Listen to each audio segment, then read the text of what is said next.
اعوذ باللہ السمیع العلیم من الشیطان الرجیم من ہمزہ ونفخہ ونفثہ بسم اللہ الرحمن الرحیم رب اشرح لی صدری ویسر لی امری واحلل عقدۃ من لسانی یفقہوا قولی بسم اللہ الرحمن الرحیم ان اللہ وملائکتہ یصلون علی النبی یا ایہا الذین آمنوا صلوا علیہ وسلموا تسلیما اللہم صل علی محمد وعلی آل محمد كما صليت على إبراهيم وعلى آل إبراهيم إنك حميد مجيد اللهم بارك على محمد وعلى آل محمد كما باركت على إبراهيم وعلى آل إبراهيم إنك حميد مجيد اللهم ربنا آتنا في الدنيا حسنة وفي الآخرة حسنة وقنا عذاب النار لا إله إلا أنت سبحانك إني كنت من الظالمين حسبنا الله ونعم الوكيل یا حی یا قیوم برحمتک استغیث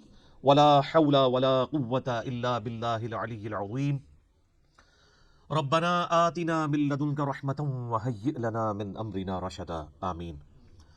الحمدللہ آج قرآن کلاس نمبر 7 میں ہم انشاءاللہ تعالی سورۃ الفاتحہ کا آغاز کرنے جا رہے ہیں۔ پہلی جو 6 کلاسیں تھیں ہماری قرآن حکیم کے انٹروڈکشن سے ریلیٹڈ تھیں، جس میں میں نے 40 پوائنٹس کو ان ڈیپتھ کور کیا۔ وہ 6 کلاسیں 55 منٹ کی، جو شخص دیکھ لے گا قرآن کے حوالے سے جتنی بھی بیسک انفارمیشن ہے وہ میں نے 40 علمی پوائنٹس کے اندر اس میں ان ڈیپتھ ڈسکس کیا۔ آج چونکہ قرآن حکیم کا باقاعدہ آغاز ہونے جا رہا ہے، سورۃ الفاتحہ قرآن حکیم کی پہلی سورت ہے اور یہ پورے قرآن کا مقدمہ بھی ہے۔ اس کو الفاتحہ بھی کہا جاتا ہے، یعنی کھولنے والی، یعنی قرآن اسی سے آ کے کھلتا ہے، یہ قرآن کی چابی ہے۔ احادیث میں اسے ام الکتاب بھی کہا گیا ہے، بخاری و مسلم میں۔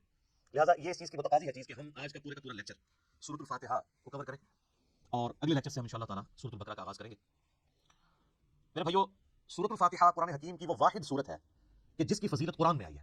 قرآن کی کوئی سورت ایسی نہیں ہے، انکلوڈنگ سورۃ الاخلاص بھی، کہ جس کی فضیلت قرآن میں آئی ہو سوائے سورۃ الفاتحہ کے۔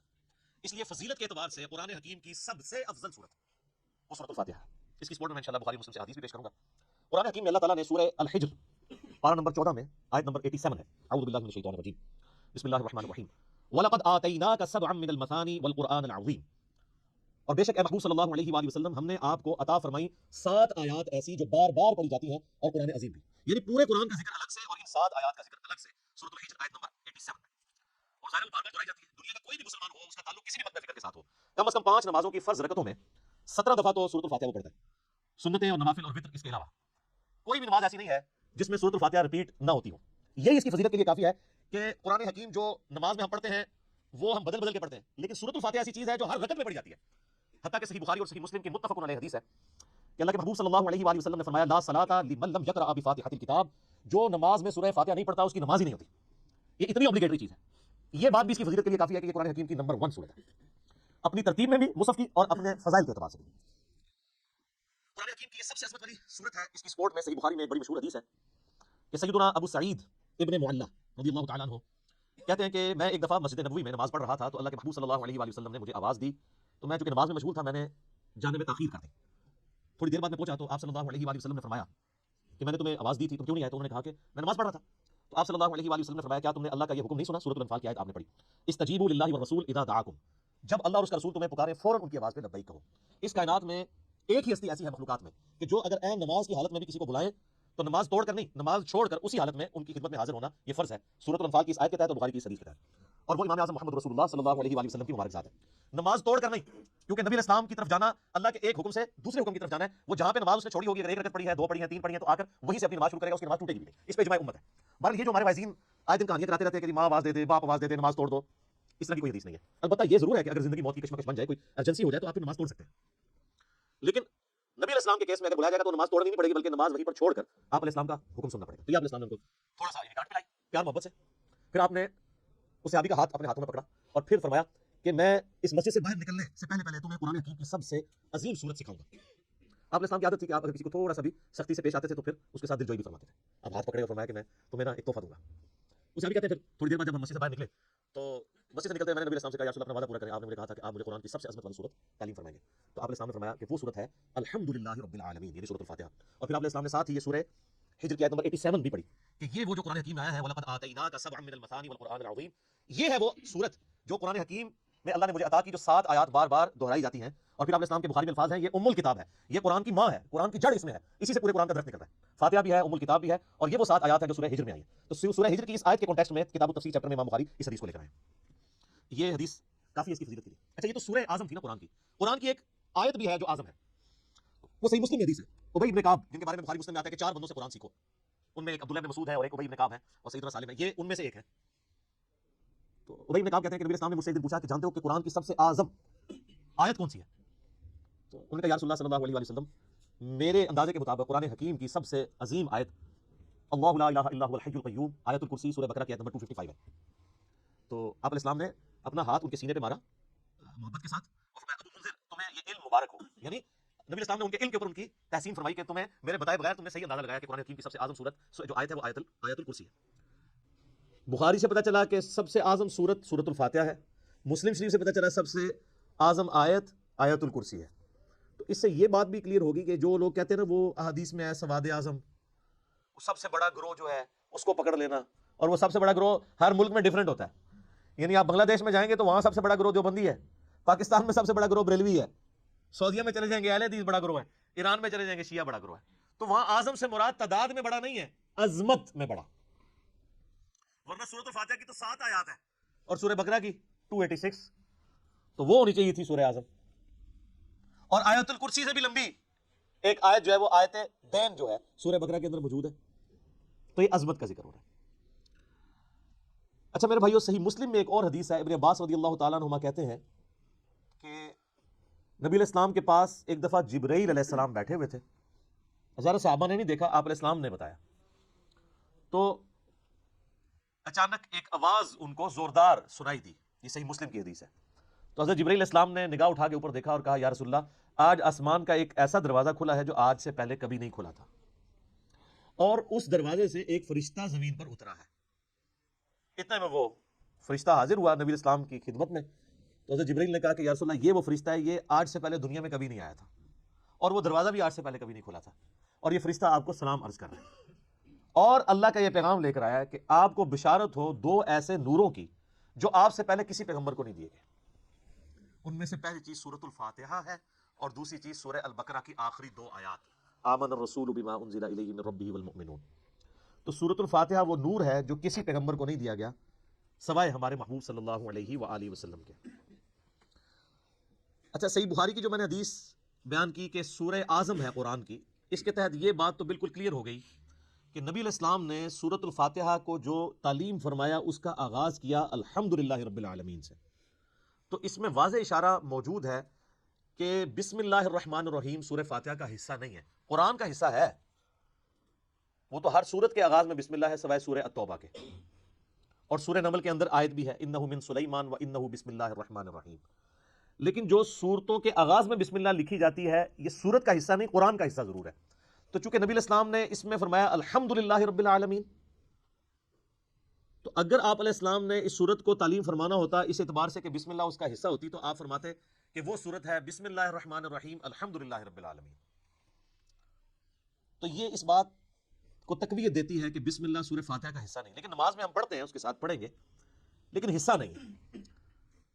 البتہ مسلمانوں میں اہل حدیث مکتبہ فکر اور امام شافعی کے جو مقلدین ہیں ان کا موقف ہے کہ بسم اللہ سورہ فاتحہ کا حصہ ہے، اہل تشیع کا بھی یہی موقف ہے۔ اس لیے آپ اگر شیعہ کے چھپے ہوئے قرآن دیکھیں گے اور اہل حدیثوں کے، اب یہ میرے ہاتھ میں جو قرآن ہے یہ سعودیہ سے چھپا ہوا ہے، یہ اہل حدیث کا ہے، اس میں بھی بسم اللہ الرحمن الرحیم کو پہلی آیت انہوں نے ڈکلیئر کیا ہوا ہے، اور الحمدللہ رب العالمین کو دوسری آیت۔ امام حنیفہ رحمہ اللہ تعالیٰ اور کئی ایک ائمہ کا یہ موقف ہے کہ سورہ فاتحہ کا حصہ نہیں ہے بسم اللہ۔ میرے نزدیک امام ابو حنیفہ رحمہ اللہ کا موقف احادیث کی روشنی میں مضبوط ہے، کیونکہ نبی علیہ السلام سورہ فاتحہ کا اعلان کرتے ہوئے اس کو الحمدللہ رب العالمین سے بتا رہے ہیں۔ اس سے بھی بڑھ کر دلیل ایک صحیح مسلم کی حدیث ہے، بڑی رکت انگیز حدیث ہے، اور وہ حدیث قدسی آپ نے اکثر سنی ہوگی۔ سیدنا ابو ہریرہ رضی اللہ تعالیٰ عنہ کہتے ہیں کہ اللہ کے محبوب صلی اللہ علیہ وآلہ وسلم نے فرمایا اس شخص کی نماز ناقص ہے ناقص ہے ناقص ہے جو سورہ فاتحہ نہیں پڑھتا نماز میں۔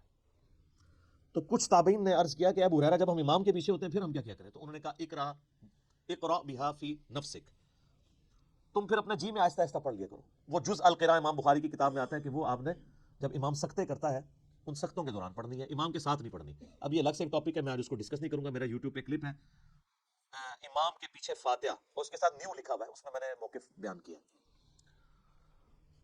اور پھر نبی علیہ السلام نے فرمایا حدیث قدسی، یعنی اللہ کا فرمان بزبان محمد رسول اللہ صلی اللہ علیہ وآلہ وسلم، کہ اللہ تعالیٰ فرماتا ہے قسمت الصلاۃ بینی و بین عبدی نصفین.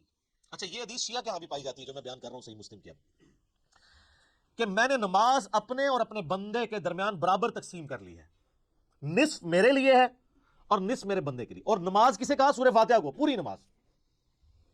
پھر اللہ تعالیٰ نے فرمایا، نبی علیہ السلام فرماتے ہیں کہ جب میرا بندہ کہتا ہے الحمدللہ رب العالمین، تو میں کہتا ہوں میرے بندے نے میری حمد بیان کی، میری تعریف کی.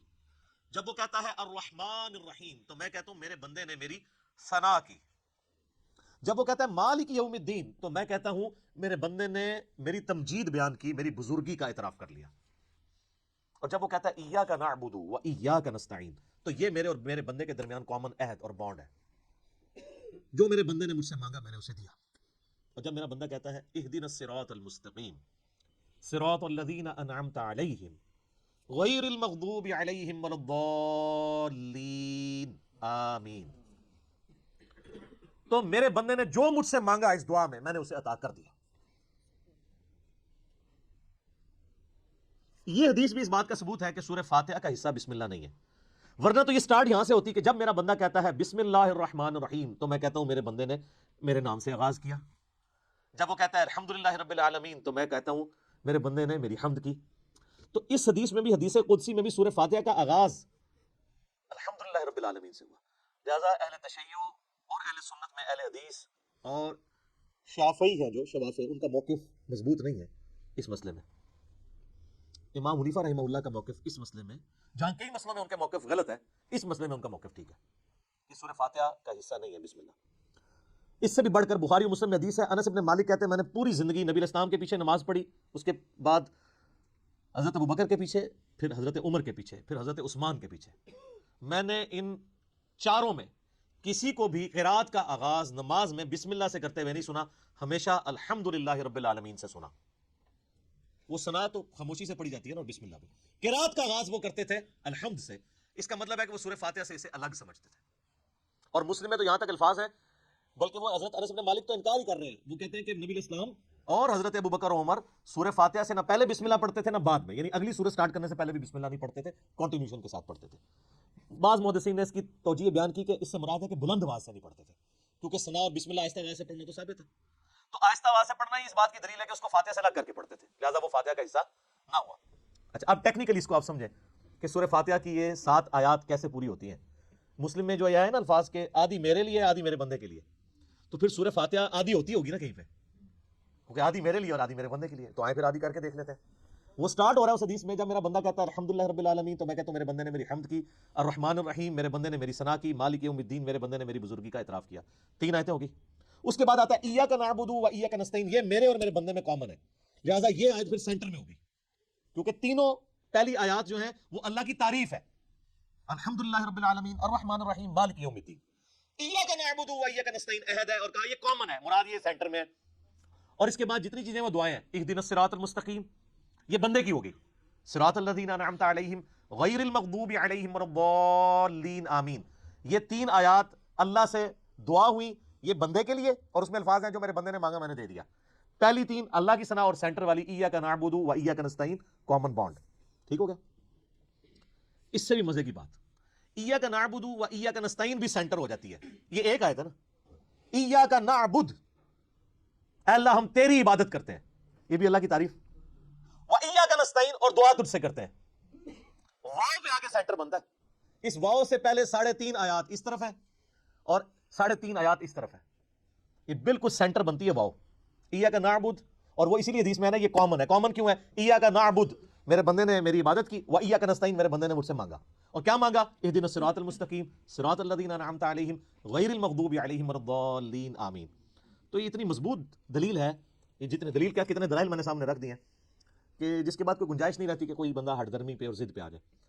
شیخ زبیر علی رحمہ اللہ تعالیٰ سے 2008-9 کی بات ہے، میں نے، اب چونکہ وہ اہل حدیث تھے تو اہل حدیث کی کوشش ہوتی ہے کہ امام حنیفہ ہر مسئلے میں غلط ثابت ہو جائے. تو میں نے ان کے سامنے کہا جی اب آپ کو چیک کرتے ہیں، ہم بخاری مسلم کو مانتے ہیں کہ وہ یہ نہ ہو کہ امام حنیفہ کی دشمنی آپ کو اس پہ نہ ابھار دے کہ آپ سچائی سے اناد کریں. تو مجھے کہتے ہیں نہیں وہ بسم اللہ حصہ ہے فاتحہ کا. میں نے کہا جی یہ واضح احادیث ہے, یہ میں نے سارے دلائل آپ کو بھی سن کے اندازہ ہوگا کہ اس کے بعد کوئی بندہ یہ مان سکتا ہے یا چھڑولی چھوڑ سکتا ہے آگے سے, بالکل واضح بات ہے. تو ان باتوں کا ان کے پاس کوئی جواب نہیں تھا. وہ کہتے ہیں امام شافعی, میں نے کہا امام شافعی کو چھوڑیں, آپ کہتے ہیں کتابوں سنت, آپ کہہ رہے ہیں امام شافعی کہتے ہیں بسم اللہ حصہ ہے. ہم آپ کو بخاری مسلم سے ثابت کر رہے ہیں کہ سورہ فاتحہ کا حصہ نہیں ہے بسم اللہ. بہرحال نماز میں بھی پڑھیں گے, قرآن میں پڑھا جائے گا, قرآن کا حصہ ہے سورہ فاتحہ سے پہلے پڑھنا, اور نماز میں بھی ہم بسم اللہ پڑھنا سنت ہے, بسم اللہ پڑھ کے سورہ فاتحہ پڑھی جاتی ہے. جب بالکل پہلی دفعہ پڑھی جائے گی پھر تو اعوذ باللہ بھی پڑھا جائے گا, یہ بھی ذہن میں رکھیے گا. پہلی رکعت میں تو اعوذ باللہ سے بھی سٹارٹ کریں گے, باقی رکعتوں میں صرف بسم اللہ سے. کیوں؟ قرآن جب بھی پڑھا جائے گا نا تو اعوذ باللہ سے آغاز ہوگا. ایون آپ نے قرآن پڑھتے پڑھتے تلاوت روک دی, بند کی, کسی سے گپ شپ کی, دوبارہ پڑھیں گے تو اعوذ باللہ سے. اور اس کا حکم جو ہے سورۃ النحل آیت نمبر 98 میں موجود ہے, فَإِذَا قَرَأْتَ الْقُرْآنَ فَاسْتَعِذْ بِاللَّهِ مِنَ الشَّيْطَانِ الرَّجِيمِ, پس تو جب بھی قرآن کی قرات کرنے لگے تو اللہ کی پناہ حاصل کر لیا کر شیطان مردود کے اگینسٹ. کیوں؟ اگر آپ شیطان کے اگینسٹ اللہ کی پناہ نہیں حاصل کریں گے تو قرآن پڑھ کے آپ غلط رزلٹ بھی نکال سکتے ہیں. اس میں قرآن کا قصور نہیں ہے. اگر ایک اچھی گاڑی ہے اس پہ ڈرائیور غلط بیٹھ گیا جا کے ٹھوک دیتا ہے تو گاڑی کا تو قصور نہیں ہے. تو قرآن حکیم سے غلط رزلٹ جان بوجھ کے لوگ نکال سکتے ہیں, جب تک کہ اپنے آپ کو قرآن کے سامنے سرنڈر نہ کریں اور اللہ تعالیٰ کے سامنے اپنے آپ کو پیش نہ کریں شیطان کے اگینسٹ کہ یا اللہ تو ہی پناہ دے ہمیں اس کے اگینسٹ. ورنہ قرآن حکیم وہ پڑھیں گے تو اس سے غلط رزلٹ بھی نکال سکتے ہیں, ولیعوذ باللہ تعالیٰ. اس لیے حکم دیا گیا. اچھا, بخاری مسلم کی ایک حدیث بڑی مزے کی ہے. صحابہ کرام کا قافلہ کہیں جا رہا تھا, راستے میں انہوں نے ایک جگہ پانی کے لیے پڑاؤ کیا, تو وہاں پہ ایک قبیلہ آباد تھا. انہوں نے صحابہ کرام کی کوئی مہمان نوازی نہیں کی, لیکن اسی دوران ان کے قبیلے کے سردار کو ایک سانپ یا بچھو نے ڈس لیا. یہ حدیث بخاری میں بھی ہے اور مسلم میں بھی. تو جب وہ سانپ اور بچھو نے ڈس لیا تو وہ صحابہ کرام کے پاس آئے اور کہا کہ تم میں سے کوئی ایسا ہے جو جھاڑ پھونک کر سکتا ہو, دم ڈال سکتا ہو زہریلے جانور کا. تو ایک صحابی نے کہا ہاں مجھے ایک دم آتا ہے, لیکن میں یہ بکریوں کا پورا ریوڑ اس کے عوض معاوضہ لوں گا. مرتے کیا نہ کرتے, پھنسے ہوئے تھے. ان کا ٹھیک ہے. اس نے جا کے دم ڈالا سورہ فاتحہ پڑھ کے. تو حدیث کے الفاظ ہیں وہ بندہ اس طرح ہو گیا جیسے مردہ زندہ ہو جاتا ہے اس کے اثر سے, دم کے. بکریوں کا ریوڑ والے کیا. اب صحابہ کرام میں اختلاف ہو گیا. ایک گروہ نے کہا کہ یہ تو آپ نے قرآن پڑھنے کی اجرت لے لی, یہ تو حرام ہے. زیادہ پرہیزگار لوگ بھی ہوتے ہیں نا. دوسرے نے کہا نہیں ہم نے معاوضہ لیا, بالکل ٹھیک ہے. بل یہ طے پایا کہ نبی الاسلام سے جا کے فیصلہ کروائیں گے. آپ علیہ السلام کے پاس آئے تو آپ صلی اللہ علیہ وآلہ وسلم نے پہلے تو اس کی تحسین کی کہ تو نے یہ بہت بڑی انوینشن کی ہے, تجھے کس نے بتا دیا کہ سورہ فاتحہ میں اتنی شفا ہے. سورہ فاتحہ شفا بھی دیتی ہے. اور پھر آپ علیہ السلام نے فرمایا ان احق ما اخذتم علیہ اجرا کتاب اللہ, سب سے بہترین چیز جس کے اگینسٹ تم معاوضہ طلب کر سکتے ہو وہ اللہ کی کتاب ہے. اور پھر آپ علیہ السلام نے فرمایا کہ وہ جو بکریاں لی ہیں نا اس میں سے کچھ حصہ مجھے بھی دو تاکہ امت کے لیے کنفرم ہو جائے کہ یہ مال حلال ہے.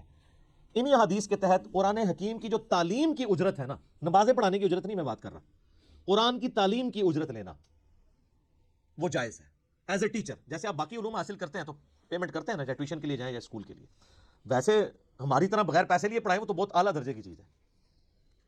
تو اسی کے تحت جو ہے نا وہ آپ علماء سے پوچھیں نا نمازیں پڑھانے کی تنخواہ لے رہے ہیں, وہ کہتے ہیں نہیں نہیں ہم تو تعلیم کی لیتے ہیں, اور تعلیم دیتے بھی کوئی نہیں. اب تو بچوں کو لوگوں نے بھیجنا ہی چھوڑ دیا مسجد کے اندر. تو بل ایسی مساجد جہاں پر ٹیچرز جو ہے وہ قرآن حفظ کر رہے ہیں, قرآن کی تعلیم دے رہے ہیں, اور پیرلل میں وہی ٹیچرز باری باری نماز پڑھاتے ہیں, تو وہ تو بغیر تنخواہ کی پڑھا رہے ہیں, وہ تنخواہ تو تعلیم کی لے رہے ہیں. امام حنیفہ رحمہ اللہ تعالیٰ تو مطلقاً امام مسیح کی تنخواہ کو حرام سمجھتے ہیں, لیکن بعد میں فقہ حنفی والوں نے متاخرین کے فتوے کے تحت اسے جائز سمجھا.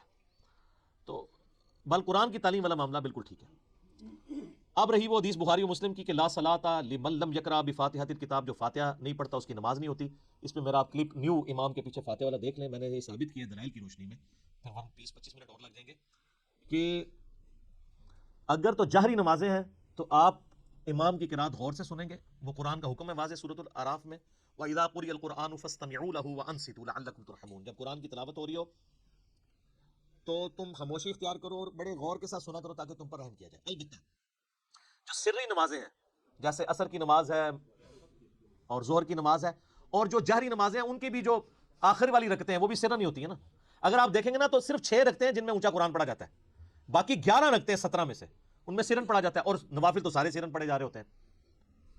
تو ان میں آپ امام کو غور سے سنیں, اور اگر امام سکتہ دے دے, جیسے جز القراء میں امام بخاری نے مقدمہ یہ پیش کیا کہ قرآن کہتا ہے کہ جب قرآن پڑھا جائے خاموشی سے سنو، حدیث کہتی ہے فاتحہ کے بغیر نماز نہیں ہوتی، تو وہ کہتے ہیں اس کا آپٹیمل سولوشن یہی ہے جو سنن نبی داؤد میں حدیث بھی ہے کہ نبی علیہ السلام سکتے کیا کرتے تھے، رکوع میں جانے سے پہلے ایک سکتہ ہوتا تھا، اور حضرت ابو ہریرہ کہتے ہیں کہ امام کے سکتے کو فاتحہ کے لیے غنیمت سمجھو، جز القراء میں۔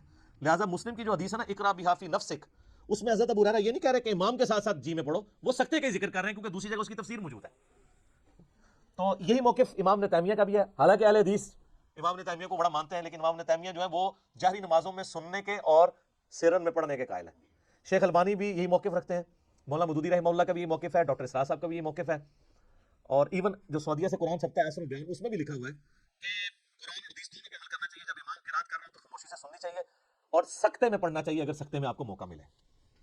ایون حافظ ابن کثیر نے بھی تفسیر ابن کثیر میں آ کے اینڈ پہ اسی موقف کو ہی ترجیح دی ہے، اور یہی موقف امام مالک رحمہ اللہ تعالیٰ کا ہے جو سب سے مضبوط موقف ہے۔ میں نے اس کے دلائل بھی اور پورے ان کا جو کاؤنٹر نیریٹو ہے، اب ظاہر ہے کہ یہ موقف اڈاپٹ کریں گے تو آپ کو حنفیوں کے ساتھ بھی منہ ماری کرنی پڑے گی اور اہل حدیث کے ساتھ بھی، تو اس کے لیے آپ میرا وہ کلپ دیکھ لیں تو آپ کو انشاءاللہ کلیئر ہو جائے گا۔ لاکھوں لوگوں نے وہ کلپ دیکھے، آپ لکھیں امام کے پیچھے فاتحہ نیو، ایک طرف ایک اہل حدیث مولوی کی تصویر لگی ہوئی ہے، ایک طرف ایک دیوبندی مولوی کی، سینٹر میں ایک عام مسلمان کی۔ تو وہ اس کلپ میں نے یہ ساری باتیں کھول کے بیان کی ہیں، آج میں اس چیز کو اسکپ کر رہا ہوں تاکہ گفتگو لمبی نہ ہو جائے۔ اب آلموسٹ 25 منٹ رہ گئے پیچھے، تو ہم اللہ کا نام لے کے سورہ الفاتحہ کا آغاز کرتے ہیں۔ اعوذ باللہ من الشیطان الرجیم، بسم اللہ الرحمن الرحیم، الحمد للہ رب العالمین۔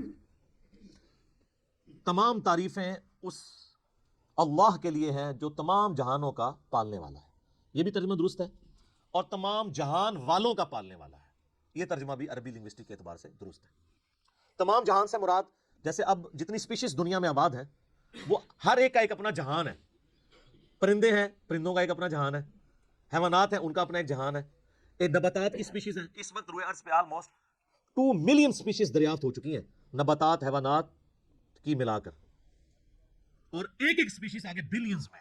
انسان ہی دیکھ لیں 7.5-8 ارب کے قریب ہے، اور باقی حشرات الارض اگر آپ گننا شروع کریں نہ ختم ہونے والے۔ تو یہ تمام کا پالنے والا کون ہے؟ اللہ۔ الرحمن الرحیم، وہ انتہائی رحم فرمانے والا ہے۔ الرحمن کہتے ہیں جیسے اسی سے لفظ، یہ اسی یعنی آپ سمجھ لیں عربی لنگوسٹک کے اعتبار سے طوفان بھی عربی کا لفظ ہے نا، یعنی ٹھاٹھے مارتا ہوا سمندر ہے اس کی رحمت کا، اور سمندر تو کبھی کبھی جوش میں آتا ہے نا، اللہ کی رحمت وہ ہے کہ الرحیم مستقل رہتی ہی ٹھاٹھے مارتے ہوئے سمندر کی طرح ہے، الرحمن الرحیم۔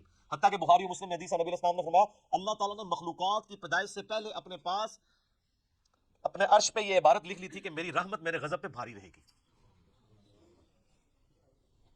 قرآن میں بھی ہے وَكَتَبَ عَلَى نَفْسِهِ الرَّحْمَةِ، کہ یہ اللہ نے اپنے اوپر خود لازم کر لیا کہ میں ہر حال میں رحم ہی کروں گا۔ رحم والا جو اللہ تعالیٰ کا پہلو ہے یہ ڈومیننٹ ہے۔ سورہ فاتحہ جو ہے وہ ذہن میں رکھیے گا قرآن کی ماں ہے، ام الکتاب ہے، فاتحہ ہے، قرآن کھولنے والی چیز ہے۔ تو اس میں جو جو چیز آ رہی ہے نا، اس کی جڑ پڑ رہی ہے نا، وہ پورا قرآن اسی جڑ سے پھر اگنے والا وہ بڑا تناور درخت ہے۔ ہر چیز کی جڑ سورہ فاتحہ میں۔ مالک یوم الدین، وہ مالک ہے قیامت کے دن کا۔ دنیا میں تو کئی بادشاہ ہیں، اس کی اجازت سے، اس کی مرضی سے نہیں، اجازت سے۔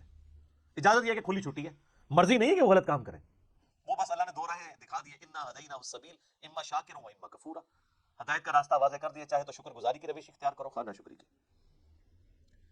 لیکن قیامت کے دن صرف اللہ ہی کا حکم چلے گا۔ دنیا والے جتنے احکامات ہیں یہ سب کی سب پاورز لوگوں کی طرف سے جو اللہ تعالیٰ نے دی ہیں وہ سلب کر لی جائیں گی۔ لمن الملک اليوم للہ الواحد القہار، آج کس کی بادشاہت ہے؟ اس قہار کی جو سب پہ چھایا ہوا ہے، قہار کہتے ہیں سب پہ چھانے والا، تو قیامت کے دن کا مالک ہے۔ یہ ایک ایک آیت کے اوپر ایک ایک گھنٹہ بولا جا سکتا ہے، لیکن چونکہ ہم نے پورا قرآن کور کرنا ہے تو اس میں 7 آیات آئیں گی کراس ریفرنس کے طور پہ۔ ایاک نعبد و ایاک نستعین، تعریف کرنے کے بعد اے اللہ ان ساری چیزوں کے ہوتے ہوئے حق تو یہ ہے کہ عبادت بھی تیری ہوگی، دعا بھی تجھی سے کی جائے گی۔ اے اللہ ہم صرف تیری ہی عبادت کرتے ہیں اور کرتے رہیں گے، تجھی سے مدد مانگتے ہیں اور تجھی سے مانگتے رہیں گے، کیونکہ یہ مضارع کا صیغہ ہے جو کنٹینیوشن ہے۔ پریزنٹ ٹینس اور فیوچر ٹینس عربی میں ایک ہی ہوتا ہے، ہمارے تو 3 ہوتے ہیں نا اردو میں اور انگلش میں، پاسٹ، پریزنٹ اور فیوچر۔ عربی میں فیوچر اور پریزنٹ کے لیے ایک ہی صیغہ استعمال ہوتا ہے، وہ یہاں پہ استعمال ہوا ہے، ایاک نعبد و ایاک نستعین۔ اگر اس کو دعائیہ بنائیں گے جس طرح کہ اعلیٰ حضرت نے ترجمہ کیا ہے، احمد بریلوی صاحب نے، انہوں نے بہت زبردست ترجمہ کیا، انہوں نے کہا اے اللہ ہم صرف تیری ہی عبادت کریں اور صرف تجھی سے مدد چاہیں، یہ علیحدہ بات ہے کہ وہ خود اور ان کے ماننے والے غیر اللہ سے بھی مانگتے رہے ہیں. ترجمہ ٹھیک کیا. اس لیے میں کہتا ہوں قرآن میں کوئی چیز نہیں داخل ہو سکتی. قرآن کا ترجمہ فٹ ہے, آپ کسی کا اٹھا کے دیکھ لیں, ترجمہ سب نے ٹھیک کیا ہوا ہے. اچھا, عبادت میں تو دعا بھی شامل ہے. جامعہ ترمذی میں حدیث ہے, سنن نسائی میں حدیث ہے, ابن ماجہ میں دعا عبادت ہے. تو جب دعا عبادت ہے تو ایاک نعبد میں دعا شامل تھی. یہ پھر ایاک نستعین کیوں آیا؟ اس لیے کہ سب سے سینسٹیو ایشو ہی دعا کا ہے, غیر اللہ کو مدد کے لیے پکارنے کا. تو اللہ تعالیٰ نے اس کو اسپیسیفکلی بیان کیا. اس کے باوجود امت کی اکثریت غیر اللہ سے مدد مانگ رہی ہے. ایک تو ہے ظاہری اسباب, وہ تو آپ مانگیں تو قرآن میں حکم ہے وتعاونوا علی البر والتقوی ولا تعاونوا علی الاثم والعدوان. یہ تو بالکل ٹھیک ہے. وہ ایک مفتی صاحب جو کیو ٹی وی پہ بیٹھے ہوئے ہیں لوگوں کے عقیدے خراب کرنے کے لیے, وہ کہتے ہیں جی پھر ہم امی سے روٹی نہ مانگے جا کے. بھائی امی سے روٹی وہ مانگتا ہے جس کی امی گھر موجود ہوتی ہے, جس کی امی قبرستان میں آرام فرما ہوتی ہے. اگر وہ امی سے روٹی مانگ رہا ہو تو اسے کیا کہا جاتا ہے؟ پاگل یا مجذوب. تھوڑے سوفسٹیکیٹڈ ورڈ, مجذوب یا پاگل. تو یہ پاگلوں سے آپ گفتگو کر رہے ہیں, یہ دھوکہ دے رہے ہیں.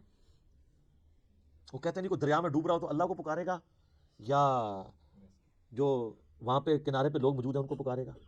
بھئی یہ تو ساری اسباب ہے.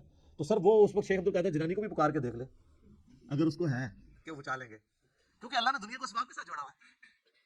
ان کو اگر اپنے بزرگوں پہ اتنا مان ہے تو یہ پھر دریا میں چھلانگ مارے نا اور پکارے بزرگوں کو. ظاہری اسباب میں آپ نے اڈاپٹ کرنے کا حکم ہے. ہاں, جو دعا مانگی جائے گی بغیر اسباب کے, آپ جو غائب میں مدد کے لیے پکار رہے ہوتے ہیں, مثلا یہاں بیٹھے میں ان کو کہتا ہوں مجھے پانی پلا دیں, بالکل ٹھیک ہے, لیکن یہ بغداد میں قبر کے اندر ہے, میں کہتا ہوں مجھے پانی پلا دیں, وہی جملہ شرک میں لے جائے گا. یہ ہے اصل مسئلہ. یہ جھگڑتے رہتے ہیں جی وہ جی بزرگوں کو اختیار نہیں. میں کہتا ہوں جی بزرگوں کو اختیار ہو بھی, کوئی بزرگ ماشاءاللہ اتنا پہنچا ہے کہ اسے اللہ نے اختیار ہی دے دیا فرشتوں کی طرح, پھر بھی بزرگوں کو پکارنا شرک ہوگا مدد کے لیے. ویسے آپ نے محبت میں پکارنا ہے, آپ ضرور پکاریں, مدد کے لیے نہیں, ویسے اپنی محبت کا اظہار کریں. لبیک یا رسول اللہ کہیں, لبیک یا حسین کہیں, بالکل ٹھیک ہے, آپ محبت کا اظہار کریں. المدد نہیں. بارش کون برساتا ہے؟ اللہ. ڈیوٹی کس کی ہے؟ تو بارش فرشتوں سے مانگی جائے گی یا اللہ سے؟ اچھا تو فرشتوں سے مانگ لے کہ یار خیر اللہ نے ڈیوٹی لگائی ہے, سر وہ مشرک ہو جائے گا. اور یہ قرآن میں لکھا ہوا ہے. آپ پارہ نمبر 20 کھول لیں اگر کسی کو توفیق ہو. میں نے کئی بار سنا, میں ایک جگہ بیٹھا ہوا تھا, وہاں پہ ایک شیعہ ذاکر بھی تھے. اب مجھے 2-3 دن پہلے, شیعہ عالم تھے بلکہ ذاکر نہیں تھے, 2-3 دن پہلے پتہ چلا ہے وہ فوت بھی ہو گئے. بہت علمی آدمی تھے, اللہ تعالیٰ ان کی مغفرت کرے. تو وہ ان کے ساتھی بیٹھے تھے, وہ کہتے ہیں جی ٹھیک ہے ہم یا علی مدد نہیں کہنا چاہیے, لیکن جو یا علی مدد کہتا ہے اسے کیوں کہتے ہیں, وہ شرک کر رہا ہے. میں نے کہا اس لیے قرآن میں لکھا ہے. تو میں نے یہ آیت سورہ النمل کی آیت نمبر 62 پارہ نمبر 20 کے آغاز میں, امن یجیب المضطر اذا دعا ویکشف السوء ویجعلکم خلفاء الارض االہ مع اللہ. بھلا بتاؤ تو کون ہے جو مصیبت میں گھرے ہوئے شخص کی فریاد کو سنتا ہے اور اس کی تکلیف اس سے دور کرتا ہے, اور تمہیں اپنے ماں باپ کے مرنے کے بعد خلیفہ کرتا ہے اس زمین پر. االہ مع اللہ, کیا اللہ کے ساتھ کوئی اور الہ بھی ہے جس کی یہ کوالٹی ہو؟ قلیلا ما تذکرون, بڑے کم لوگ ہی نصیحت پکڑتے ہیں. تو میں نے کہا اللہ تعالیٰ کہہ رہا ہے کہ جس کے بارے میں تمہارا یہ عقیدہ ہے نا کہ وہ مصیبت اور پریشانی میں تمہارا مشکل کشا ہے, تو گویا الہ ہے وہ. اور سب سے پہلے تو مولا علی ان کے گریبان پکڑیں گے جنہوں نے مولا علی کے بارے میں عقیدہ گھڑ لیا. مولا علی بھی اپنی نمازوں میں اللہ کو پکارتے تھے. مولا علی کا ماننے والا بھی ہوگا جو اللہ کو پکارے گا. پھر بڑے بڑے دھوکے ہیں جی, وہ کہتے ہیں جی وہ جی غیر اللہ سے مدد کہتے ہیں حرام ہے. اور کون کہتا ہے غیر اللہ سے مدد حرام ہے؟ آپ یہودی سے بھی مدد لیں. بخاری مسلم میں حدیث ہے, نبی علیہ السلام جب فوت ہوئے آپ کی زرہ ایک یہودی کے پاس گروی رکھی ہوئی تھی, لیکن جو سامنے موجود نہیں اس سے تو نہیں آپ اسباب کے طور پر مدد لے سکتے. وہ جی قرآن میں غیر اللہ سے مدد کا ہے, کدھر ہے جی؟ وہ کہتے ہیں مستعینوا بالصبر والصلاۃ, نماز اور صبر سے اللہ کی مدد چاہو. تو مدد تو اللہ کی چاہ رہے ہیں, یا یہ کہہ رہے ہیں کہ المدد یا نماز میری مشکل کشا, المدد یا صبر مشکل کشا. آگے نہیں پڑھتے ان اللہ مع الصابرین, صبر کرنے والوں کے ساتھ اللہ ہوگا. وہ کہتے ہیں حضرت عیسیٰ علیہ السلام نے کہا تھا من انصاری اللہ, کون ہے جو اللہ کے لیے میرا مشکل کشا بنے؟ وہ تو ظاہری اسباب میں. ہمارے نبی علیہ السلام کے بھی صحابہ آپ کے جو ساتھی تھے وہ آپ کے اسباب میں آپ کے مشکل کشا تھے, لیکن وہ والا مشکل کشا نہیں کہ جو آپ وہ سمجھ رہے ہیں. ورنہ اگر نبی کا مشکل کشا صحابہ اکرام تھے تو پھر تو ان کا مرتبہ اوپر ہو گیا. تو وہ صرف صحابہ مشکل کشا نہیں تھے, وہ یہودی جس نے نبی علیہ السلام کی زرہ گروی رکھ کے آپ کو کچھ دیا تھا وہ بھی مشکل کشا ہے. اور سب سے بڑا مشکل کشا سورج ہے. سورج اگر ختم ہو جائے تو زمین پہ نہ نباتات اپنا اگ سکتی ہیں, نہ حیوانات ان نباتات کو کھائیں گے, سب کچھ ختم ہو جائے گا. دنیا میں ہواؤں کا چلنا, موسموں کا بدلنا, یہ سب کچھ سورج کی وجہ سے ہے. تو کوئی کہتا ہے المدد یا سورج, کسی کے ذہن میں یہ وہم بھی آتا ہے کہ سورج مشکل کشا ہے, حالانکہ آپ کے بزرگ تو کچھ بھی نہیں کر سکتے جو کچھ سورج کر رہا ہے, اور سورج کو موت بھی نہیں ہے, آپ کے بابے مر چکے ہیں. تو کہیں نا المدد یا سورج, کہیں گے نہیں جی سورج کا کیا کمال ہے, وہ تو اللہ نے اس کی ڈیوٹی لگائی ہوئی ہے, تو ہم اس کو کیوں پکارے, ہم اللہ کو کیوں نہ پکارے؟ تو بابوں کی بھی اگر ڈیوٹی لگی ہوئی ہے تو بابوں کو نہ پکارو, ویسے ڈیوٹی کو نہیں لگی ہوئی. اگر لگی بھی ہو for the sake of argument, تمہاری جعلی جو دلائل ہیں اس پہ ایگری کرتے ہوئے, پھر بھی ان کو نہیں آپ پکارو گے, شرک ہو جائے گا اور ناقابل معافی جرم ہو جائے گا. یہ اتنے سارے انہوں نے دھوکے دیے ہوئے ہیں, اور زیادہ تر ظاہری اسباب کے ذریعے دے رہے ہوتے ہیں. وہ جی صحیح بخاری میں حدیث ہے کہ ایک صحابی کی پنڈلی ٹوٹ گئی, حضور کے پاس حاضر ہوا, آپ علیہ السلام نے ہاتھ پھیرا. بالکل ٹھیک ہے, لیکن آج اگر کسی کی پنڈلی ٹوٹے گی تو نبی علیہ السلام تو دنیا میں موجود نہیں ہے. اور اگر آپ کو اتنا شوق ہے تو آپ اپنی پنڈلی توڑیں, آپ کو روزہ شریف پہ لے جاتے ہیں, پتہ چل جائے گا جڑتی ہے کہ نہیں. نبی علیہ السلام دنیا میں موجود ہوں, ہم دعا کروانے کے لیے اپنے مسائل ان کے سامنے لے کے جائیں گے. تو اس میں کافی سارے دھوکے, میں نے 1.25 گھنٹے کا لیکچر دیا ہے دعا صرف اللہ ہی سے. مسئلہ نمبر 3, میرا ریسرچ پیپر نمبر 3 بھی ہے, دعا صرف اللہ ہی سے, جو ہزاروں لوگوں کے عقیدہ توحید کی اصلاح کا سبب بنا ہے. اسی کی ایکسٹینشن ہے مسئلہ نمبر 43, وسیلہ اور توسل کے صحیح احکام و مسائل. اس پہ گھنٹوں بولا جا سکتا ہے, جتنے انہوں نے لیم ایکسکیوزز ڈیوائز کیے ہوئے ہیں, جتنے دھوکے دیے ہوئے ہیں. اور پھر وہ کہتے ہیں دیکھیں جی وہ اگر وہ آپ پتہ ہے پچھلے کچھ کئی سال پہلے خانہ کعبہ شریف میں کرین گری, تو کہتے ہیں وہ بزرگوں کے ماننے والوں کو موقع مل گیا, ان کا یہ کہتے تھے خود کچھ حملے ہوتے ہیں مزاروں پہ نہیں روکتے, تو اللہ نے کون سی کرین روک لی؟ اور اللہ کا تو دعویٰ ہی کہیں نہیں ہے کہ میں روکوں گا. وہ ابرا کے لشکر کو ایک دفعہ ہی تباہ کیا ہے. یزید نے جب کعبے پہ چڑھائی کی ہے تو اللہ نے برباد نہیں کیا اس لشکر کو. دنیا بقدر ایفرٹ ہے. صحیح بخاری میں حدیث ہے, قرب قیامت میں ایک پتلی ٹانگوں والا حبشی کعبے کی اینٹ سے اینٹ بجا دے گا. اللہ نے حفاظت. وہ ابراہیم علیہ السلام کے لیے ایک دفعہ ہی آگ ٹھنڈی ہوئی ہے, کئی صحابہ جو ہے وہ آگ میں جلائے گئے ہیں, رومن امپائر کی جنگوں میں تیل کے کڑاؤں میں ان کو ڈالا گیا. اہدنا الصراط المستقیم, اے اللہ ہمیں چلا سیدھے راستے پر. یہاں بھی دھوکے دیتے ہیں, اور یہ سارے بزرگ ٹھیک ہیں, سارے ہی راستے ٹھیک ہیں. اور قرآن میں تو راستے آئے کہیں نہیں ہیں. قرآن میں گمراہی جمع کے سیغے سے آئی ہے, ہدایت ہمیشہ سنگولر کے سیغے سے. ظلمات آیا گمراہی کے لیے, نور آیا, انوار نہیں آیا. تو قرآن کا ترجمہ ہی غلط کر رہے ہو. اہدنا الصراط المستقیم, اے اللہ ہمیں چلا سیدھے راستے پر. صراط الذین انعمت علیہم, راستہ ان لوگوں کا, راستے نہیں. وہ کہتے ہیں چاروں ہی حق پہ ہیں, پانچوں ہی حق پہ ہیں, سارے ہی ٹھیک ہیں. راستہ ان لوگوں کا انعمت علیہم, جن پر تیرا انعام ہوا. اور یہ آیت پڑھ کے اپنے بابوں کے نام لینا شروع کر دیتے ہیں. یہ بابے تو جمع بھی نہیں سن اس ٹائم جب آیت نازل ہوئی ہے. اور پھر یہ بابے بھی مختلف ہیں. بریلویوں کے انعمت علیہم جو ہیں وہ مغضوبی علیہم ہیں دیوبندیوں کے, اور دیوبندیوں کے انعمت علیہم جو ہیں بریلویوں کے مغضوبی علیہم ہیں, اور ضالین بھی ہیں. تو بابوں کی کون سی آپ ہمیں ڈوز لگا رہے ہیں؟ کوئی بابے کامن نہیں ہے. انعمت علیہم کون ہے؟ وہ سر سورہ النساء کی آیت نمبر 69 میں ہے, من النبیین والصدیقین والشہداء والصالحین. نبی ہیں, صدیقین ہیں, شہداء ہیں, صالحین ہیں. لیکن صالحین کون؟ ڈیفینیٹ تو صرف صحابہ اور اہل بیت ہے. اس کے بعد صرف ہماری اسیسمنٹس ہیں, اللہ کو پتہ ہے, کیونکہ وہی کا معاملہ ہے. وہ سر مسند احمد میں صحیح سند سے حدیث ہے, مشکات کی آپ کو پہلی جلد میں ملے گی. نبی علیہ السلام نے زمین پہ ایک لکیر کھینچی, ارد گرد ٹیڑھی لکیریں کھینچی, اور آپ نے وہ سیدھی لکیر پر انگلی رکھ کے سورہ الانعام کی آیت پڑھی, وَأَنَّ هَذَا صِرَاطِي مُسْتَقِيمًا, اور یہ کہ یہ ہے سیدھا راستہ جو میرا ہے, جو بالکل سیدھا ہے, مستقیم ہے. اسی کی پیروی کرو, ادھر ادھر کے راستوں کی پیروی مت کرنا, وہ تمہیں بہکا دیں گے. یہ ہے وہ چیز جس کی اللہ تمہیں وصیت کرتا ہے. یہ آیت آپ علیہ السلام نے پڑھی, اور اپنے راستے کو کہا یہ سیدھا راستہ ہے. تو سیدھا راستہ نبی علیہ السلام کا ہے. انعام یافتہ لوگوں کا راستہ نہیں ہے سیدھا. وہ تو بیچارے خود راستے پہ چل رہے ہیں, یہ کہتے ہیں ان کے پیچھے چلے. نہیں نہیں نہیں نہیں, ان کے پیچھے نہیں, اس راستے پہ چلنا ہے جس راستے پہ وہ چل رہے ہیں. ان کے پیچھے نہیں چلنا, نبی علیہ السلام کے پیچھے چلنا ہے. انہوں پڑھو جنہوں اللہ نے تھوڑا پیر بنایا, ما ضل صاحبکم وما غوا, تمہارے نبی نہ کبھی بہک کے ہیں نہ کبھی بیرا چلے, اس کو پیر مانو. تو نبی علیہ السلام کو اپنا امام مانے. تو صراط الذین انعمت علیہم نبی علیہ السلام کا راستہ. اچھا, بخاری مسلم میں ایک حدیث ہے, ایک صحابی حاضر خدمت میں, یا رسول اللہ قیامت کب آئے گی؟ فرمایا کو تیاری کی ہے؟ کہ یا رسول اللہ بس موٹے موٹے فرض ہی پورے کرتا ہوں, زیادہ کوئی باتیں نہیں میرے پاس.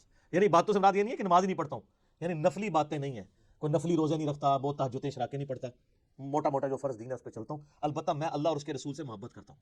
تو نبی علیہ السلام نے فرمایا پھر اللہ اور اس کے رسول تیرے ساتھ ہوں گے.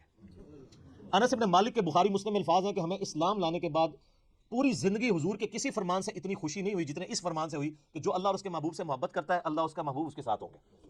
اور پھر انس بن مالک کے الفاظ ہیں بخاری کے اندر, اے اللہ میں رسول اللہ سے, ابو بکر سے, عمر سے محبت کرتا ہوں, گو میرے اعمال ان کے والے نہیں ہیں, لیکن پھر بھی تو قیامت والے دن مجھے ان کا ساتھ نصیب فرمانا. ہم بھی اللہ سے دعا کرتے ہیں کہ اللہ تعالیٰ قیامت دن ہمیں نبی علیہ السلام, صحابہ کرام اور اہل بیت کا ساتھ نصیب فرمائے, آمین. تو یہ وہ لوگ ہیں انعمت علیہم. انعمت علیہم پھر کون ہوئے؟ ڈیفینیٹلی انبیاء کرام, صحابہ کرام اور اہل بیت. بس بعد میں آپ کی اور میری منہ شگافیاں ہیں, آپ کسی کو رحمت اللہ علیہ کہہ دیں, دوسرے لعنت اللہ علیہ کہہ دیں گے, وہ اپنی اپنی مرضی ہے, اس کی کوئی گارنٹی نہیں. صراط الذین انعمت علیہم غیر المغضوب علیہم ولا الضالین, آمین. بچانا ان کے راستے سے کہ جن پر تیرا غضب ہوا اور جو گمراہ ہے. اور اس کے بعد بخاری مسلم میں الفاظ ہے کہ نبی علیہ السلام سورہ فاتحہ جب بھی پڑھتے تھے تو آمین کہتے تھے. آمین آہستہ آواز میں, اونچی آواز میں, یہ بھی اختلاف ہے. بعد امام ترمذی نے پوری بحث کی ہے جس میں انہوں نے یہی راجح قول اختیار کیا ہے کہ جو جہری نمازیں ان میں آمین اونچی کہی جائے گی اور جو زور اثر کی نمازیں اس میں آمین آہستہ کہی جائے گی.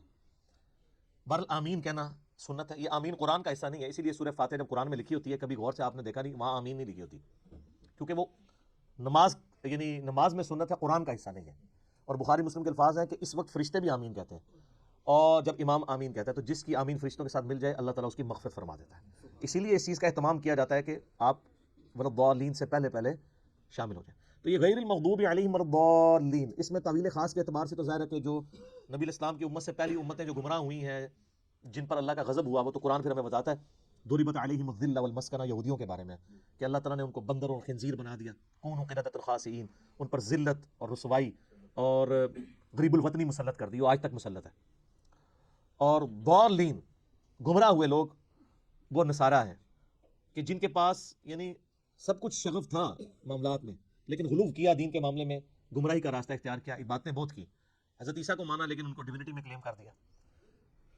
یہودیوں کا مسئلہ تھا, یہ اہل علم تھے, اس کے باوجود جان بوجھ کر انہوں نے گمراہی کا راستہ اختیار کیا. آپ کو پتہ کتنے ہیلے بیان بانے یہ کرتے تھے, اس لیے اللہ نے کہا یہ مغضوب علیہم ہے, ان پہ اللہ کا غضب ہوا ہے, لعنت ہوئی ہے. سورہ نساء میں آتا ہے نا کہ لعنتی ہیں یہ. عیسائیوں کو اللہ نے لعنتی نہیں کہا اس سختی کے ساتھ, کیونکہ ان میں اکثر لوگ سیدھے سادے تھے, گمراہ ہو گئے, لیکن ہے گمراہ, یہ نہیں کہ ان کا سیدھا پن ان کو بچا لے گا, ایسا نہیں ہے. لیکن بڑا جرم ہے کہ جان بوجھ کے ایسا کرنا. تو غیر المغضوب علیہم جن پر اللہ کا غضب ہوا, والضالین اور جو گمراہ ہوئے. یہ آخری آیت ہے. اچھا بعض لوگ کہتے ہیں وہ جی ہر ایک کی جگہ آیت پڑھی, آیت نہیں پڑھی. یہ آیات کے جو نشان بھی ہے نا, یہ بھی مطلب کوئی آپ پرانے مصحف اٹھائیں گے نا, اگر کلمے ان میں نہیں تھے, یہ بات کی ہے, اندازے تو موجود تھے, یعنی جو آگے ہم گول وہ استعمال کرتے ہیں. تو عموماً جو قرآن چھپتے ہیں نا ان میں وہ والی غیر المغضوب علیہم والضالین سے پہلے جو ہم پڑھتے ہیں نا صراط الذین انعمت علیہم, اس کے اوپر نہیں ہوا ہوتا, یعنی وہ گول نشان نہیں ہوتا. تو اس سے لوگ سمجھتے ہیں کہ شاید یہ پوری ایک آیت ہے, تو پھر بسم اللہ کو شامل کریں گے تو 7 آیتیں پوری ہوں گی. نہیں, یہ 2 آیات ہیں. اور میں نے ٹیکنیکلی جو دلائل رکھے ہیں اس سے چیز ثابت ہوتی ہے کہ سورہ فاتحہ کا حصہ بسم اللہ شریف نہیں ہے. اب یہ سورہ فاتحہ جو ہے اگر آپ اس کو اوور ویو کریں نا, تو قرآن پاک میں جتنی بھی چیزیں بیان ہونی ہیں آندہ آنے والے قرآن میں, سب کی جڑ اس کے اندر موجود ہے. اسلام کے بنیادی 3 عقائد کون سے ہیں؟ عقیدہ توحید, عقیدہ رسالت اور عقیدہ آخرت. یہی ہے نا, یہ 3 عقیدے سورہ فاتحہ میں موجود ہیں. عقیدہ توحید الحمدللہ رب العالمین الرحمن الرحیم مالک یوم الدین ایاک نعبد و ایاک نستعین. عقیدہ آخرت مالک یوم الدین, بدلے کے دن کا مالک. اور اہدنا الصراط المستقیم صراط الذین انعمت علیہم عقیدہ رسالت, کیونکہ رسولوں کو اللہ تعالیٰ راستہ اختیار کرتا ہے نا, وہی دیتا ہے نا آگے امتوں کو, رسولوں کے ذریعے دیے دیتے. تو پورے قرآن کا جو یعنی آپ سمجھیں عقائد کی بنیاد اس صورت میں ہے کہ تمہیں مرنے کے بعد اپنے رب کے حضور پیش ہونا ہے, وہ قیامت کے دن کا مالک ہے. قیامت میں اللہ کے پاس پہنچنے سے پہلے رسولوں کا راستہ اختیار کر لو, توحید کا راستہ اختیار کر لو, اور اللہ سے یہ بھی دعا بھی مانگتے رہو کہ اللہ تعالیٰ گمراہی کے راستے سے اور جو لوگ جن پہ اللہ کا غضب ہوا ان لوگوں کے راستے سے بچاتا رہے. یہ سارا کچھ اگر آپ جمع کریں تو قرآن پاک میں کوئی ایک ٹاپک بھی ایسا نہیں ہوگا. جب رسولوں کا راستہ آ گیا تو رسولوں کی ساری شریعت سمجھ لیں, اس کی جڑ اس میں پڑ گئی. نکاح طلاق کے مسائل بھی اس میں کور, حج کا طریقہ بھی کور, کیونکہ صراط الذین انعمت علیہم ہے اور اہدنا الصراط المستقیم ہے. تو اس لیے اسے ام الکتاب الفاتحہ, قرآن کھولنے والی, قرآن کی ماں کہا جاتا ہے کہ سارے عقائد و نظریات کی جڑ اس صورت کے اندر موجود ہے. انشاءاللہ تعالیٰ اگلی دفعہ ہم سورۃ البقرہ کا آغاز کریں گے. صلو علی الحبیب صلاۃ بر محمد وآل محمد, اللہم صلی علی محمد وعلی آل محمد کما صلیت علی ابراہیم وعلی آل ابراہیم انک حمید مجید.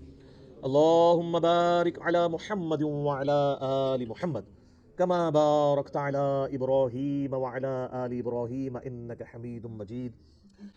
اللہ تعالیٰ سے دعا ہے جو حق بات میں نے کہی اللہ تعالیٰ ہمارے دلوں میں راسخ فرمائے. اگر جذبات میں میرے منہ سے کوئی غلط بات نکل گئی اللہ تعالیٰ ہمارے دلوں سے ہی معاف کر دے, ہمیں معاف بھی کر دے, ہمیں کتاب و سنت کی تعلیمات پر عمل کر کے دوسرے بھائیوں تک پہنچانے کی توفیق عطا فرمائے. سبحانک اللہم و بحمدک اشہد ان لا الہ الا انت استغفرک و اتوب الیک وما علینا الا البلاغ المبین.